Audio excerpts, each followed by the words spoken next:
Good afternoon, sir. Good afternoon, Neelesh. Please take a seat. Thank you, sir. So, tell me something about you which I don't know already after going through your application. Yes, sir. So I have two siblings. One is elder sister, one is younger brother. My parents also belong to Rajasthan. They are very caring parents, sir, and I am what I am because of them only today, sir. Otherwise, apart from the hobbies I have mentioned in the depth, sir, Yes, I also love watching movies and reading books, sir. very well. Neelesh, how ambitious are you? I would say quite a lot ambitious. You are ambitious. Yes, sir. So, while pursuing any ambitions, do you encounter any sort of ethical dilemmas? Many times, sir. Yes. So, any which you could share and like how you resolve them? Yes, sir. So, for example, while I was working at Bharat Heavy Electrical Limited, Yes. so in the quarter 4 of 2022, I was nominated for Executive of the Quarter Award. So it was a big honor for me. But there were other people as well who deserved the award because they have worked very hard to complete project in my team only, sir. Yes. So it was an ethical dilemma for me because if I got that award, it would be helpful for me in future promotions and switching the job as well, sir. But I recommended name of those other people who worked with me in establishing the project, sir. So at last the result was that we shared, me and my colleague, we shared the award, sir. So it was a win-win situation for both of us, I would say, sir. Very well. How does a civil servant resolve ethical dilemmas, particularly when you're dealing with colleagues and say in relation to questions of corruption? Say you are in charge of a department, then there's a lot of corruption Yes, sir. beneath you. Yes, sir. How will you tackle it? So there are a lot of rules and regulation in government. For example, if senior is asking us to do any unethical thing or favor someone, so we can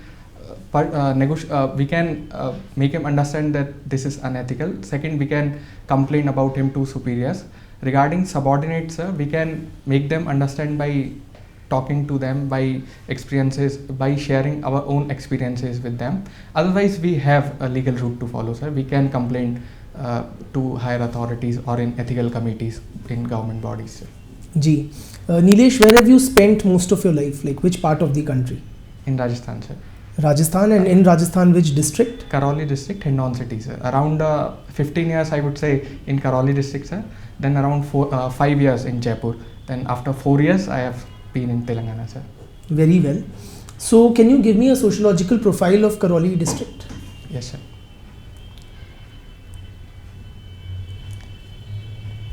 So, first thing that comes to my mind is poor sex ratio of Karoli. In country, we have it above 940, but in Karoli, we have only 888. Second, sir, economically, mainly society is agricultural. They are very religious people. Even Karoli is called mini Vrindavan of India, sir, because of large number of temples it is having, and people are very religious there. People are of very helpful nature, I would say, sir. For example, in COVID pandemic, we saw there was lot of support to vulnerable section of society from general public. So overall, I would say it is a great society to live in, sir. Very well. Talking about Rajasthan as a whole, yes, sir. How do you see the topography of the region affecting its culture? So first thing that comes to my mind is clothing. In Rajasthan, we wear very bright and vibrant colors. That's true. Yes, sir. That is because of harsh topography of Rajasthan, especially in desert areas. So to enjoy whatever we have, limited resources, we try to wear these colorful clothes, sir.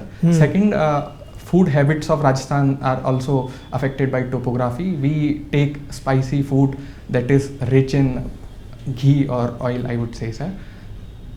Rich in both spices and ghee and oil. Because we are having lot of cattle, so because we do not have large trees, or I can say vanaspati, large vanaspati we do not have. We have lot of pasture areas for our cattle, so there is a lot of cattle in Rajasthan, and that contributes to huge dairy production there. Very well. At one point of time, we did hear about a lot of child marriages in Rajasthan. Yes, sir. Is it still prevalent? Some cases are there, sir, but it has reduced significantly. Why does this, why Rajasthan has this image problem that it is often associated with child marriages, and what have been the root causes, you would say, of this issue there?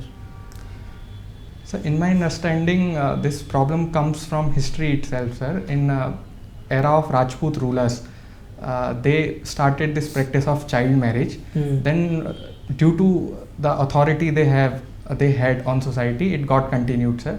Then other economic reason as well are there, sir. Because of this harsh topography, we are having much less per capita income. So in our society, we have a patriarchal mindset. People feel burden of daughter, so they want to marry them off as soon as possible, sir.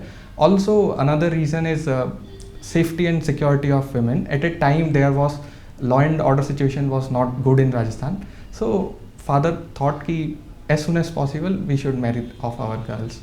That may be the reason, sir. Very well. Is casteism alive in Rajasthan of today, you would say? How important is caste? So I would say there are two Rajasthans in this aspect. One is urban Rajasthan, where we do not see much of casteism, but still we have rural Rajasthan where hukum culture is still prevalent. There is lot of importance given to caste, but I'm sure, sir, because of penetration of literacy or era of internet, this problem will fade out very soon, sir. Very well. There's a lot of clamor for a caste-based census be conducted nationally. Yes, sir. What would be your advice to the administration? Should we go ahead with that?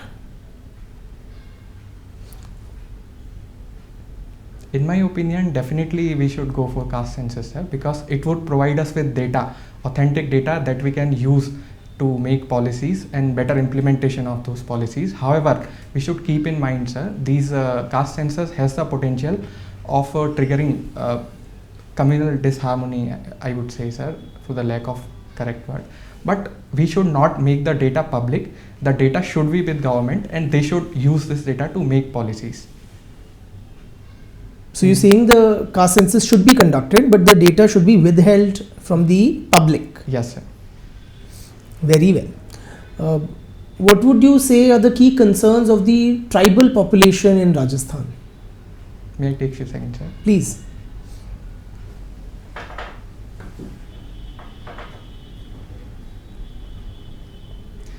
So there are a lot of parameters in which tribals are ahead of general public, but I would say there are certain gray areas as well. For example, socioeconomic indicators we see if health or education or employment or economic status of those people are not very good. We have to work upon that, sir. Okay. But there are certain things we can learn from that as well, sir. For example, in general public, I would say, sir, patriarchy is more prevalent compared to tribal people. Then they are more nature friendly, or I would say patriarchy is more prevalent in general public in the non-tribal population. Yes. Very yes. well. Also, sir, they are close to nature, they respect nature, and they take efforts to conserve it. But general public or non-tribals, I would say, sir, they are running after consumerism and destroying the nature. So we can learn things from them. Yeah. Do you have any PVTGs in Rajasthan? One PVTG is there, sir, Saharia group. Saharia. What is a PVTG? Like, how is it different from other tribes? So on the socio-economic parameters, the Labour Commission classified certain tribes as PVTGs. So as of now, we are having 75 PVTGs in our country. One of them is Saharia, which is in Rajasthan. Okay. What is it about Rajasthani culture that attracts so many international tourists? So it is the overall aspect of culture, be it way of clothing, way of living, way of speaking, way of eating. Everything attracts to tourists, in my opinion, sir. Is there any think that other states can learn and try replicate in this regard from Rajasthan for the promotion of tourism? Definitely, sir. Rajasthan is at present the best state where tourism is coming. For example, we fall on the golden triangle of tourism, sir, because of certain policies that government has formed, as well as welcoming nature of people. Rajasthan is known for its hospitality. So, if implemented in other states, India can definitely grow from this, sir. Very well. You've done engineering. Yes, sir. Yes? Yes, sir. How did you prepare for the engineering entrance? Did you go to Kota like so many others? I went to Kota, sir. We hear every other day of students who are studying in Kota, some of them committing suicides. Yes, sir. Can you give me a sociological analysis of these student suicides? Yes, sir. Sir, for example, Durkheim said that suicides are because of lack of social integration and excess moral regulation. So I find both the situations in students of Kota. For example, they are dealing under a lot of competition. They are detached from fellow students as well as extracurricular activity, because due to this excessive competition, they are enrolling in dummy schools. So this is factor, sir. Then parent side, though consciously they are not doing it, sir, but somewhere from people coming from middle class background, there is always excessive pressure that leads to suicidal tendency in students, particularly in the young age group of 16 to 18 years, sir. So Neelesh, if you were made in charge of the administration in a city like Kota, yes, sir, what concrete steps you will take to address this issue of student suicides?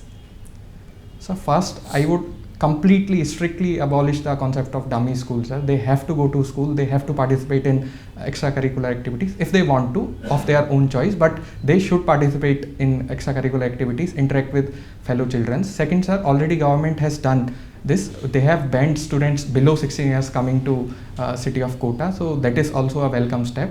Third, counseling to students who are generally also, if they are not under mental pressure, but generally also since the beginning of their preparation, they should be given counseling so that in the later phase of preparation, they do not fall into mental burden of competition. Are you suggesting academic counseling, career counseling? Like what kind of counseling you have in mind? So both career counseling as well as psychological counseling, that this is not the life. Only one exam cannot decide you or your future or for your family.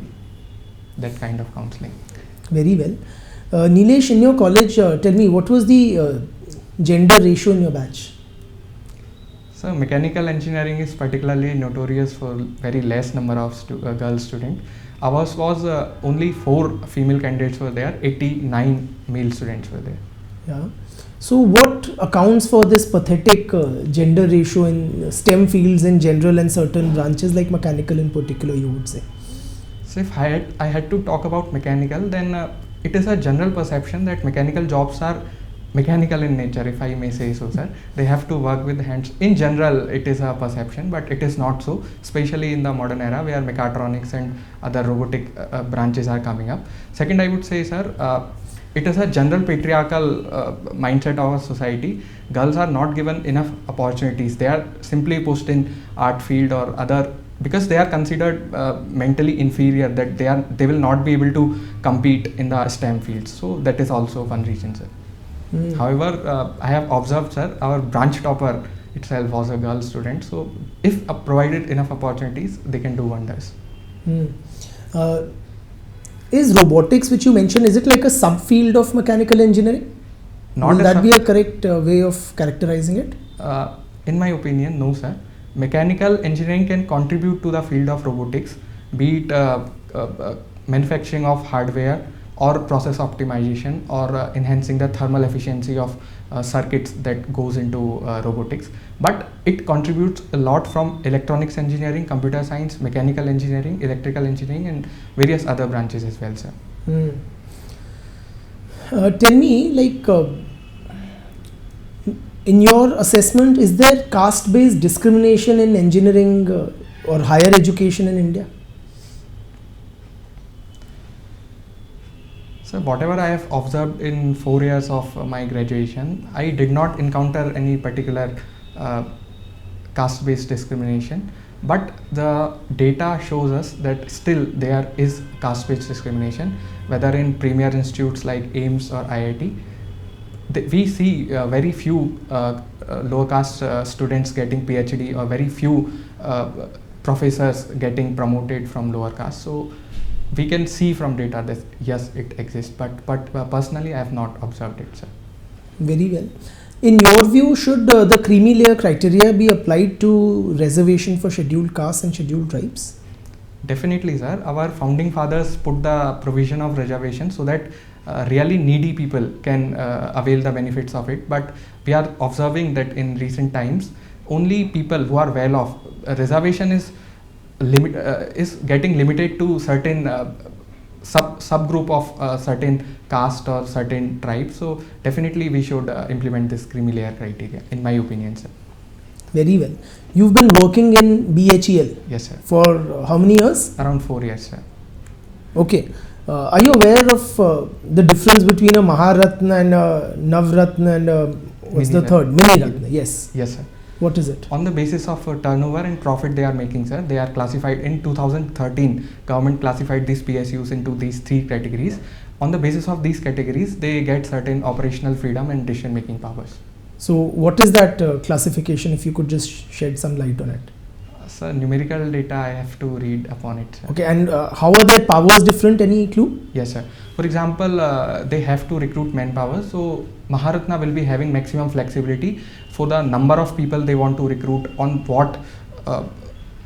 For example, we are having certain skills E1, E2, E3 up to E12. So on what level they want to recruit, or they want to go for lateral entry or not. So these freedoms are given to Maharatna but not given to Mini Ratna. And those PSUs which are not classified as any Ratna, they are not at all given these freedoms. Government decides on behalf of them, sir. And BHEL is classified as which of these? Maharatna, sir. It's a Maharatna, yes.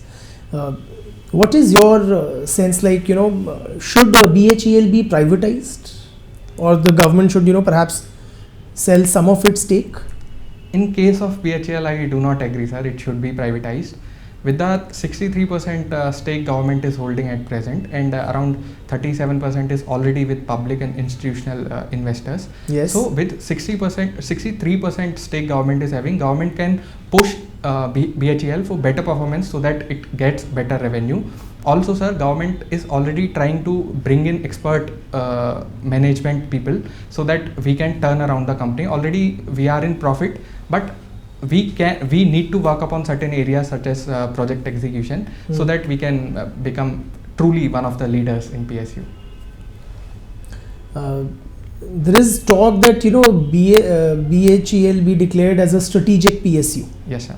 Why? So government is saying that we will keep only certain one PSU in one strategic category, otherwise we will disinvest all of them.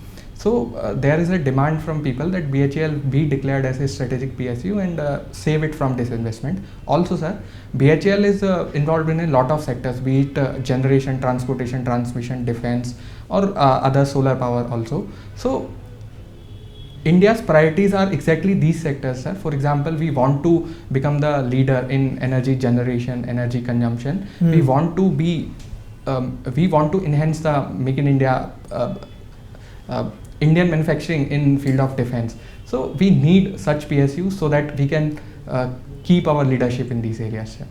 Very well. Is BHEL investing well in research and development, you would say? Yes, sir. It is investing around 2.5% of its turnover annually in R&D, sir. It is much more than average. What India is having around 0.69% of its GDP, but BHEL is doing 2.5%. It is much higher than many PSU. For example, our competitor L&T is there, so they are hardly investing 1%, but we are doing 2.5%, sir. But at the same time, we need to keep in mind that R&D should be qualitative. For example, we simply need not squander money on I should not say useless, but not very useful projects, sir. Any accomplishments you think that BHEL has had in terms of R&D? Definitely, sir. Recently, we developed India's first chemical of selective catalytic reduction, which will help in reducing nitrogen oxide emissions from thermal power plants, sir. Also, we are working with NTPC to develop advanced ultra supercritical technology, which will help in enhancing the thermal efficiency of power plants and reducing the overall cost of plant. Do you think, as a nation, we somewhat lack of an R&D culture? Definitely. Is that a fair assessment? We don't encourage innovations the way we should. Government is encouraging, sir, but I would say India is lacking in R&D, but Indians are leading the space in R&D. Be it, you see, sir, in AI also leaders are from Indians. Various IT technologies are being headed by Indians. If the brain drain from India stops, if private companies start to invest in R&D and innovation, definitely we can get ahead of Western powers, sir. Very well. The competitor company which you mentioned, its chairman had recently made certain statements, suggesting a 90-hour work week and working perhaps also on Sundays. Yes, sir. Do you think that is something that as a society we should be seriously considering? Not at all, sir. It is a capitalistic idea. They are saying we should work for 90 hours, but you should also pay like that only. They are paying, for example, sir, I used to compare the pay which a BHL engineer would get and L&T engineer would get. Their pay is 1/3 of what we are getting, sir. But their work hours were more than what we had to put in. I was deployed at a construction site, sir. That is considered the most difficult posting for a PSU engineer. But even my work hours were less than what L&T people are making people to get. So if they enhance the pay, if they make the work more engaging, for example, they are engaging people in simply repetitive tasks, which in marks terms, if I can say, sir, it is leading to alienation of people. There is high attrition rate. So if they can work on that, they can talk about 90 hours work. But as of now, they do not have the moral authority to say it, sir, in my opinion. Certain profiles, even in public service, do call for odd hours of work. For example, if you were selected for, say, a service like the Indian Police Service, yes, sir, and you're required, your presence is required for Sundays or for extended periods of time, yes, sir, you think you'll be up to the task? Definitely, sir. Because name of service is public service. I am going there to do service. I will be there to do service at any time. My job profile is that I have to be available 24/7 for any type of work that comes to me. So I have to be there and I will be there, sir. Neelesh, there is a widespread public perception that that government jobs are somewhat underpaid. Yes, sir. Would you agree with that Not at all, sir. perception? Not at all, sir. With government jobs come lot of facilities. For example, housing or transportation that are not available in private job. Cost of living, especially in urban areas, has increased so much, sir, that major chunk of salary will be gone into that. So if we compare these two jobs, keeping all the criteria in mind, we cannot say government jobs are underpaid at all, sir. Okay. Neelesh, you've also lived in Telangana. Yes. Can you compare society and culture in the two places, in Rajasthan and in Telangana? Yes. May I take few seconds, sir? Please.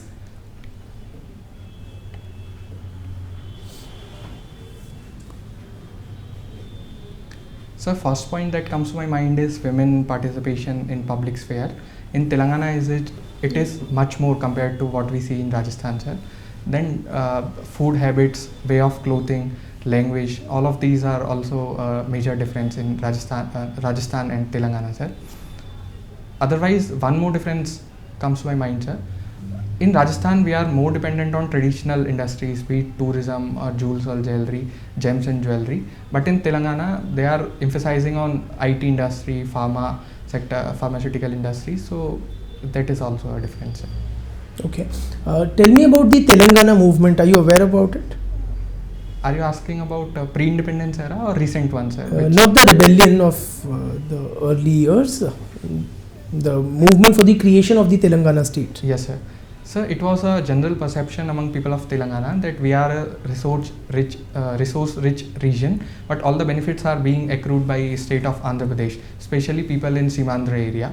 So they, under the leadership of KCR, K. Chandrasekhar Rao, they staged a strike to get a separate state of Telangana, and they were successful in it.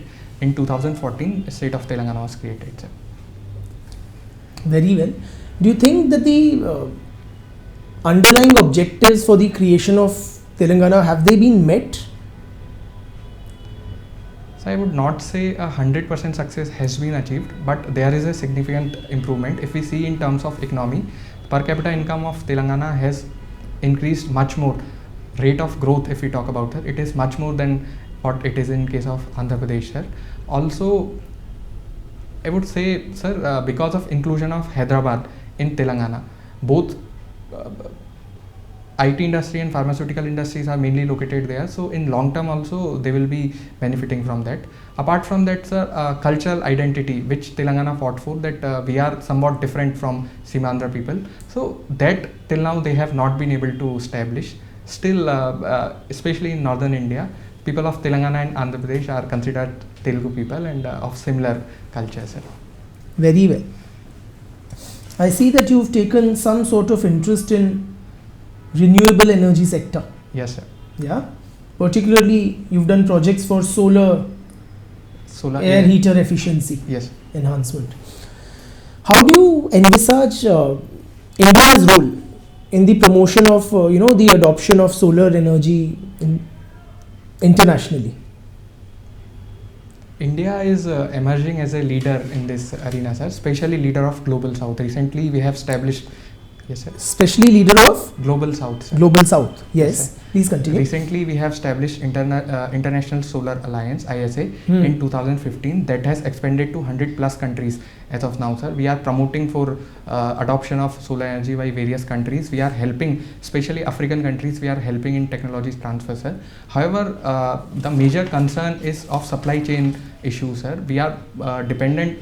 Over 80% of raw material procurement is from China, and it is not economically viable for us. That's why we see, sir, there is a lag in implementation of certain solar power parks that were coming up in our country. So if we can work upon that, that would be a better step, sir. For example, recently we have internationally, not India, sir, there has been a discovery of peroxide solar cells. So if we can... Which solar cells again? Peroxide solar cells, sir. Okay. So they do not need silicon as a base material. So if we can improve, only issue with them is longevity. So if we can work upon that, then definitely we can reduce our dependence on China, and truly we can emerge as leader in renewable energy. This technology of converting solar energy into other forms, yes, that has been around for a while. Yes, sir. Right? Why have we not seen like a full-scale mass adoption of this technology? There are a lot of factors. First is solar energy needs a lot of area, especially in urban areas where consumption is also high.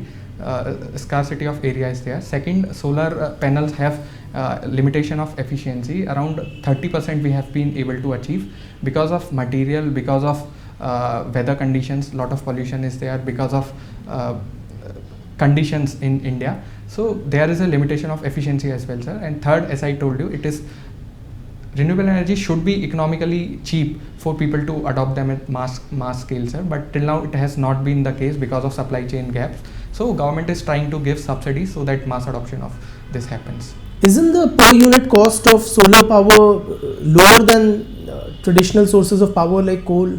It has come down in recent times, sir, but it is not a huge difference that can make people adopt it, especially in the times when government is giving 200-300 units of free electricity. Why will people adopt it, sir? Mm-hmm.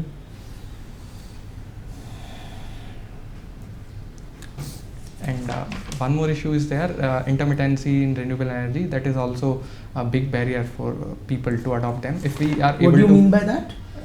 Sir, only in day around 8 to 10 hours of solar energy is there. So if you are able to develop storage technology properly, then maybe we can adopt the mass adoption of solar energy. Very well. You've been associated in some form with ISKCON. Yes, sir. Are you a regular practitioner and a Sir, in my college... full-fledged kind of devotee? No, sir.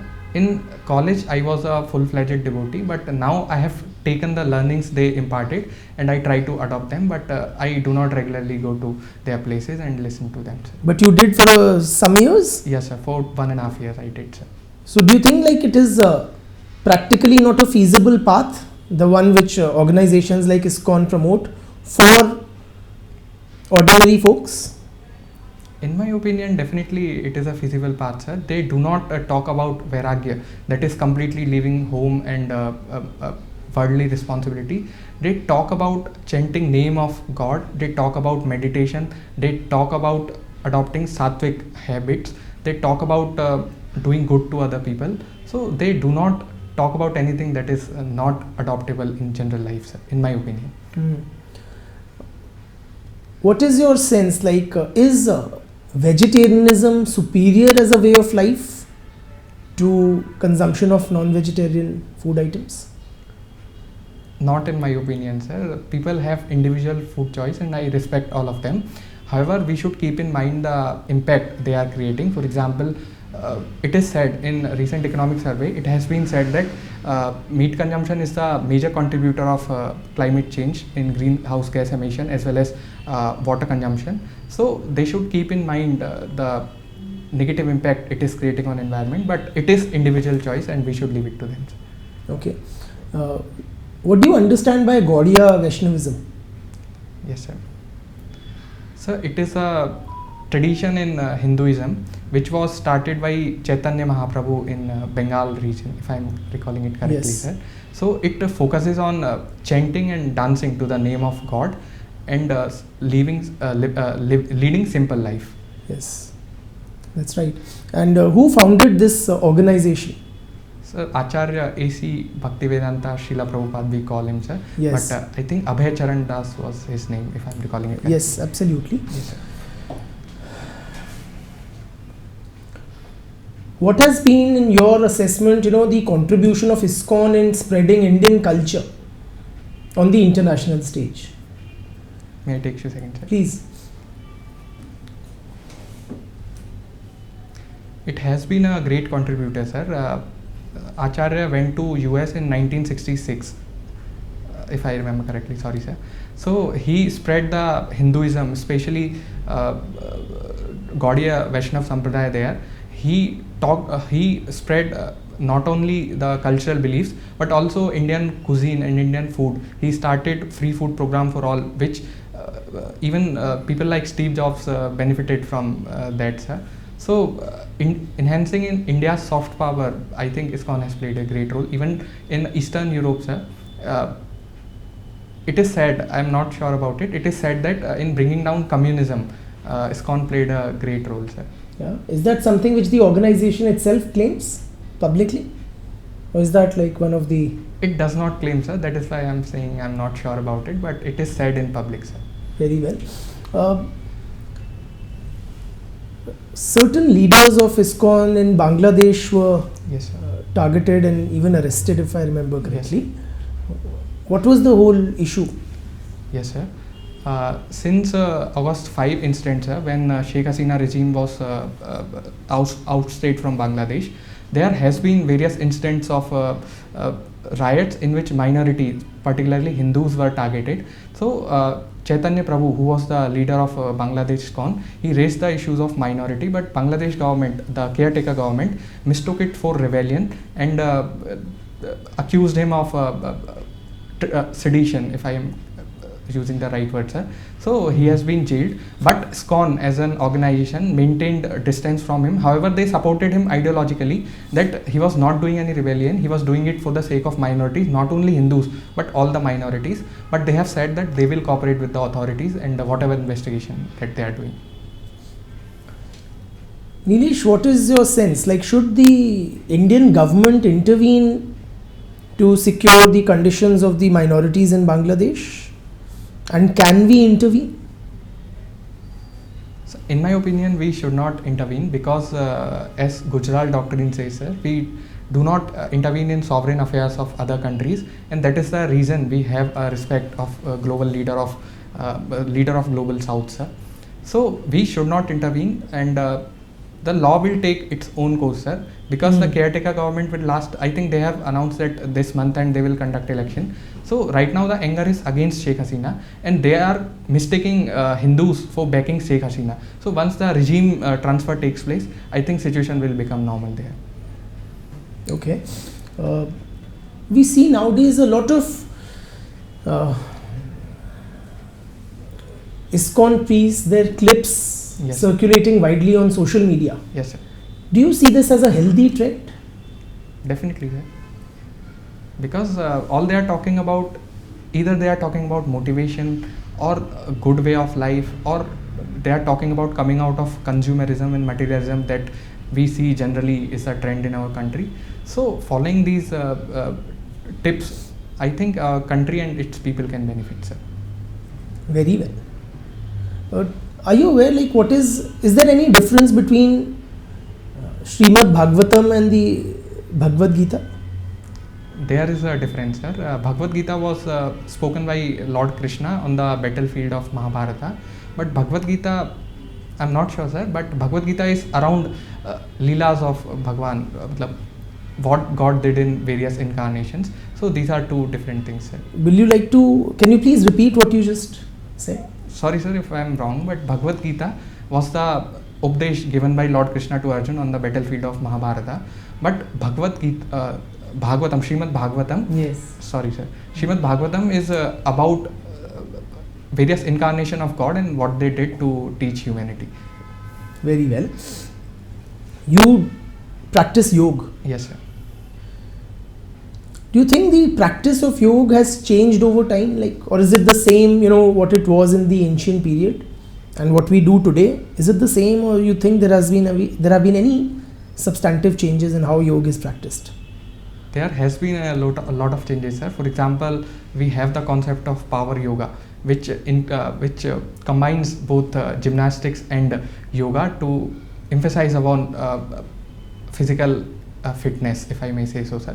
Also, in recent time, we have seen yoga has been included in Khelo India Games. We are using it in 44th Asian Games as a demonstration event. We are pushing for its inclusion in Olympics. So, in recent times, while some aspect of traditional yoga has been kept intact, but there is another aspect of competitiveness of doing complex yogas as a competitive event, sir, I would say.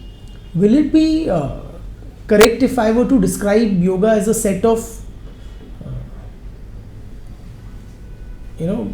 bodily movements or set of techniques for physical well-being?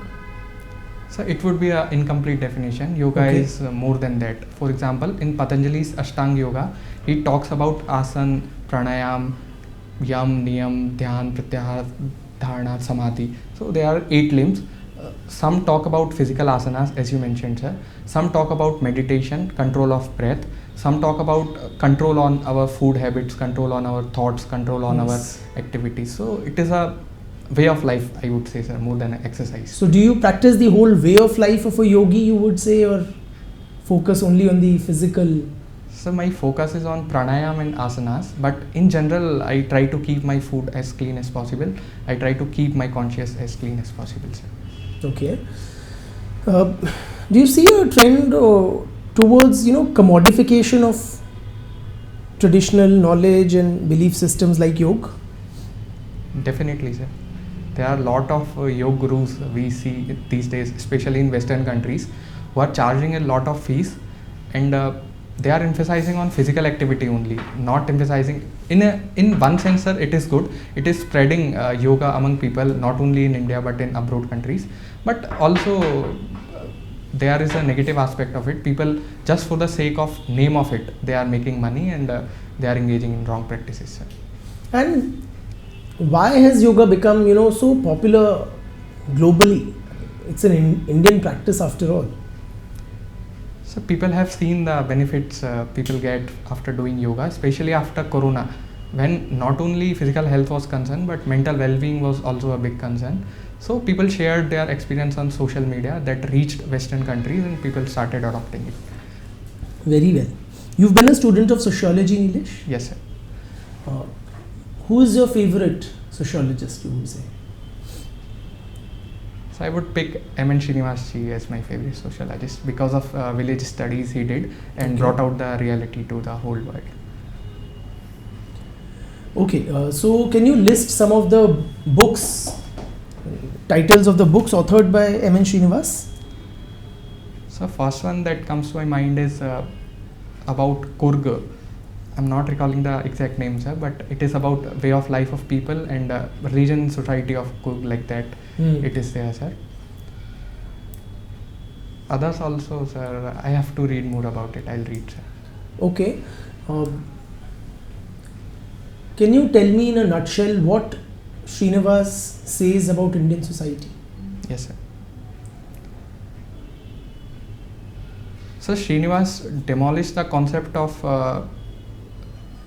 villages, which was general perception at that time. Various Western thinkers have given the idea of republic, villages as republic. So Srinivas demolished this idea, and he said that villages are very much an organic entities which are dependent on each other for a lot of things. For example, there we have an economic system of Jajmani system, where not only one village but a group of villages and its people are engaged in economic transaction with each other, of course in kind, sir. Then he gave the concept of Sanskritization and dominant caste, which was the reality, which was not known to people at that time. So I think these are major contributions. Okay. This concept of Sanskritization which he formulated, do you think it is relevant even today? I mean, he framed it several decades back. Yes, sir. So is it today outdated? How do you see it? Like, do people even care about Sanskritic culture? In my is opinion, it mostly, Western culture that we emulate?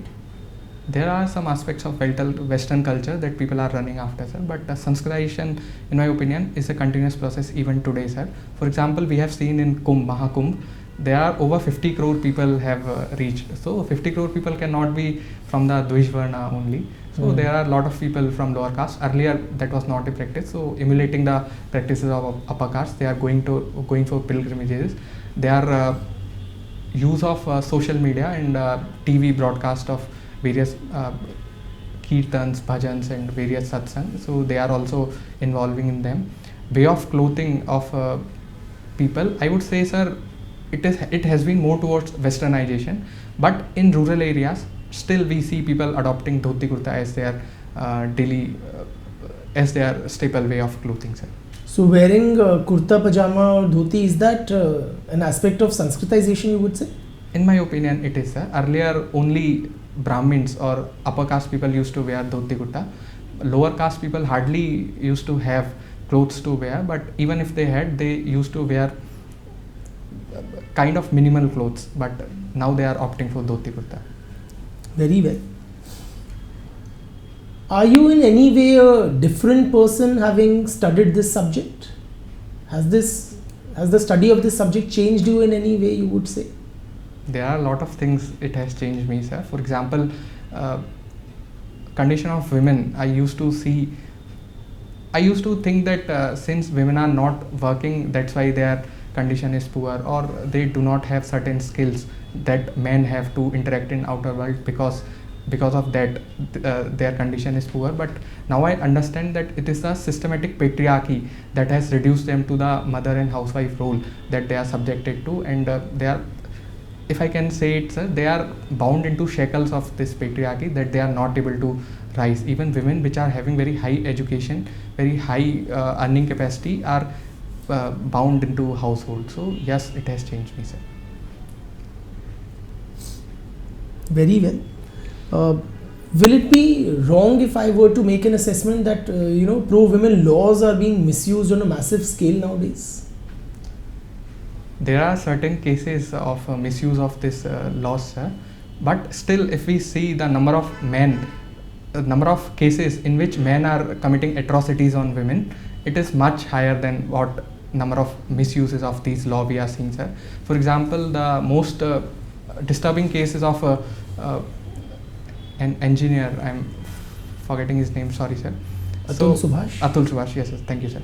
So he committed suicide. He accused his wife of torturing him, this system of torturing him. But I would say, sir, for such cases, if we change the law in favor of men, then it will provide additional weapon to perpetrator. All men are not perpetrator of these crimes, sir, but it will provide additional tool in the hands of perpetrators. So it will further deteriorate the condition of women, in my opinion, sir. Very well.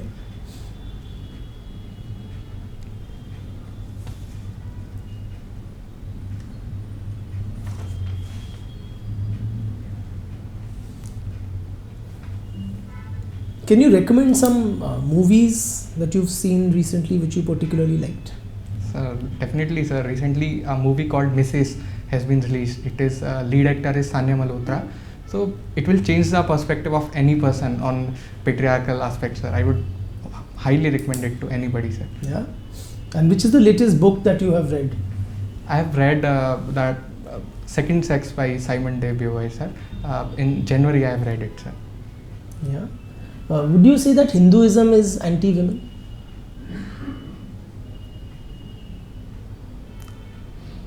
I would say, sir, Hinduism at all is not anti-women, but there are misinterpretation of certain religious texts which leads to thinking that Hinduism is anti-women, in my opinion, sir.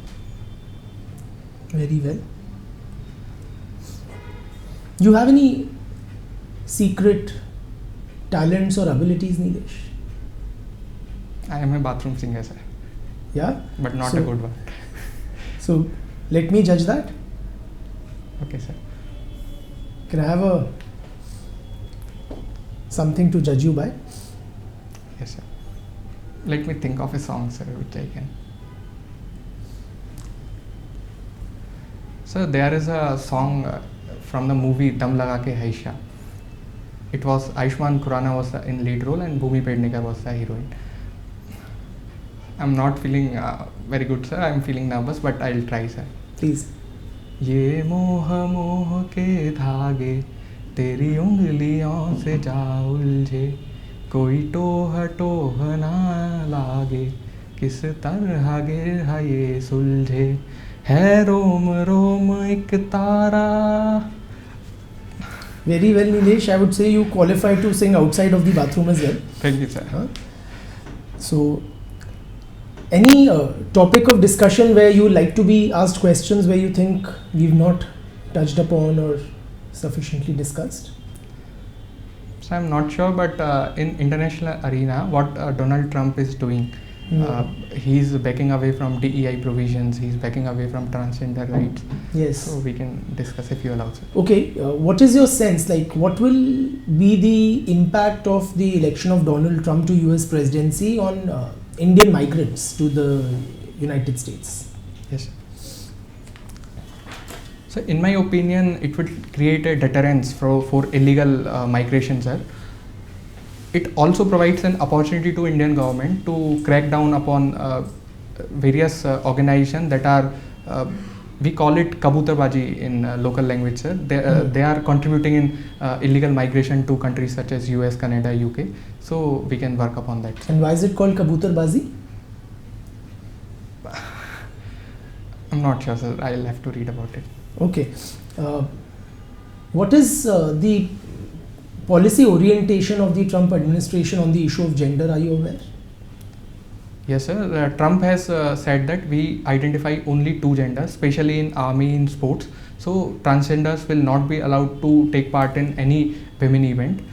To certain extent, sir, it is true that certain transgender athletes have taken undue advantage. But overall, it will discourage transgender people to adopt any extracurricular activities such as sports or prepare for armed forces. So it is not a good decision for long term, sir.